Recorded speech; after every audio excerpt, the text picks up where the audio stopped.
Welcome back, everybody, to another episode of Sundays with Sully. Thank you guys for tuning in. Thank you guys for giving us a follow on YouTube, Instagram, and Facebook to stay up to date with the latest marine tip, techs, and trends. What are we talking about today? Today we are talking marine safety. We're getting in the full swing of summer up here in New England, and I just want to take a moment, guys. Stop. Think, where's your safety gear on your boat? Do you know where it is? Have you checked it out? Have you made sure your flares are all up to date? You know there's a date stamped on all your flares. Make sure that those are all stamped. Do you have a life jacket? Do you have enough life jackets for everybody? Do you have a throwable device? Even if it's that square you've probably been using as a seat cushion. Is it a Coast Guard approved throwable? Do you know where it is? Is it in good shape? Do you have fire extinguishers?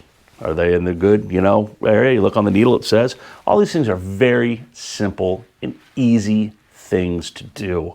And I think they get neglected a lot, and they lead to bigger problems. When you have a small incident on a boat, maybe it's a small electrical fire, the fire extinguisher doesn't work, the fire grows to a bigger problem. You find out that now your VHF radio doesn't work, and now you're in the water and you don't have a life jacket. It's a pretty crappy day. So, all of these things go hand in hand. And one of the things you can do if you have any questions or concerns, Coast Guard actually has an app. And by government standards, it's not a bad app. There's a lot of cool stuff you can do on here and use this app for. So we bring it up over here. You'll see that we can actually, one of the first things we can do is we can request a safety check. So you just come in here, fill in your name, your number, your email, marina, zip, city, and you hit submit. That's going to go to your local Coast Guard auxiliary. And they're going to reach out to you, and you're going to get the vessel safety check sticker for your boat, because you went ahead of time and made sure you had all that stuff. So now you know you're good to go. You've passed. Now when the Coast Guard sees you out on the water, or any other local law enforcement sees you out in the water, they know you've already been inspected, and they know that this year you've been checked, you had all the safety gear on board, and most likely you are good to go. Another feature they do offer on here is the NOAA weather buoys. So we just go on here, we can look and see what the weather report is for the buoys in our area, because this is based off of the GPS on the iPad. It's going to give us our local weather buoys right there.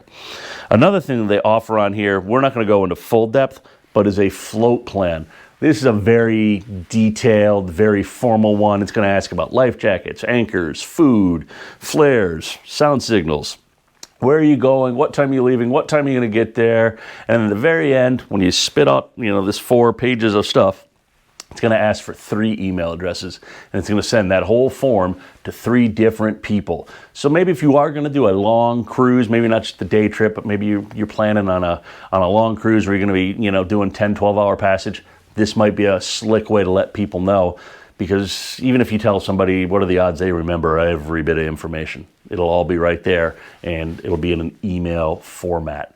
But if you don't want to get that complicated, you don't want to spend that much time, you don't want to fill all that stuff out, before you head out, let a couple of buddies know. Let your wife know. Let your mistress know. Hell, I don't care. Let somebody know where you're going, what time you're leaving, and what time you think you're going to be back. And that way they can call you in. If you're an overdue boater, they can call the Coast Guard, and the Coast Guard can put out a call for an overdue boater and see, maybe you're just out there and the fishing and the bite was good and you want to stay out there. If you've got your VHF on and listening on channel 16, like you should, you'll hear them calling for your boat and you say, hey, I'm still out here, we're good.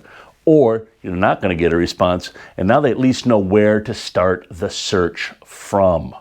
Instead of, just needle in a haystack, hey, I don't know, we went out the mouth of the, channel there and made a left. Now, that doesn't really narrow it down for the Coast Guard. So that's what you're trying to do. Make the Coast Guard's job a lot easier to find you if you are in distress. So that's it. That is this week's Sundays with Sully. It's a safety one. Not cool, not fancy, but it might save your life. So that's kind of important, because we need you out there on the water, enjoying it, spending time with your friends and family.